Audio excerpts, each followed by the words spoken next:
ఆంధ్రప్రదేశ్ ముఖ్యమంత్రి గారు కూడా విజ్ఞప్తి చేస్తున్నా, మీరు విఘ్నులు, మీరున్నప్పుడే మొదలుపెట్టారు కల్వకుర్తి. మీరు ముఖ్యమంత్రిగా ఉన్నప్పుడే ఈ జిల్లాల భీమా, నెట్టంపాడు, కోయిల్సాగర్ ప్రాజెక్టులు వచ్చినాయి. మీరు ప్రధాన ప్రతిపక్ష నాయకుడిగా ఉన్నప్పుడే పాలమూరు రంగారెడ్డి ఎత్తిపోతల పనులు ప్రారంభమైనాయి. మరి మీరు ముఖ్యమంత్రిగా 10 ఏళ్లు, ప్రతిపక్ష నాయకుడిగా 10 ఏళ్లు ఉన్నప్పుడు మొదలుపెట్టిన ప్రాజెక్టులను మీరు అడ్డుకోవడం ఏ మేరకు న్యాయం? చంద్రశేఖరరావు గారు కట్టకపోతే చంద్రబాబు నాయుడు గారు అడ్డుకుంటే న్యాయమా?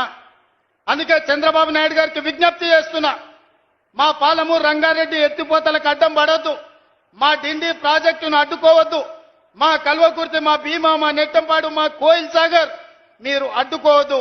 ఒకనాడు పాలమూరు జిల్లాను మీరు దత్తత తీసుకున్నా అని చెప్పారు.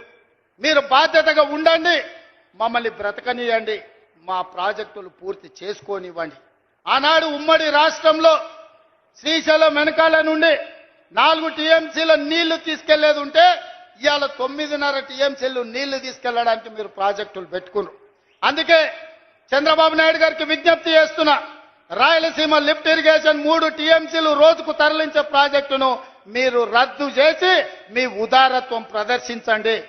మీరు 2 రాష్ట్రాలను సమానంగా తెలుగు వాళ్ళను అభివృద్ధి చేయాలన్న ఆలోచనతో ఉన్నది నిజమైతే రాయలసీమ లిఫ్ట్ ఇరిగేషన్ ప్రాజెక్టును రద్దు చేయండి. పాలమూరు రంగారెడ్డి ఎత్తిపోతల, డిండి ప్రాజెక్టు, కల్వకుర్తి ప్రాజెక్టు, భీమా ప్రాజెక్టు, నెట్టంపాడు ప్రాజెక్టు, కోయిల్ సాగర్ ప్రాజెక్టులను పూర్తి చేయడానికి మీరు ఉదారంగా ముందుకొచ్చి మాకు సహకరించండి. మా పాలమూరు బిడ్డలు కృతజ్ఞత ఉన్నవాళ్ళు, మీ మేలు మేము ఎప్పుడు మర్చిపోం. మీరు సహకరించకపోతే మేము చేసే విజ్ఞప్తులు చేస్తాం. మా విజ్ఞప్తులను మీరు వినకపోతే పోరాటం ఎట్లా చేయాలనో పాలమూరుకు తెలుసు. పాలమూరుకి పౌరుషం ఉంది, పోరాటం చేసి సాధించుకునే శక్తి ఉంది. దానికి నాయకత్వం వహించే బాధ్యత నేను తీసుకుంటా సోదరు.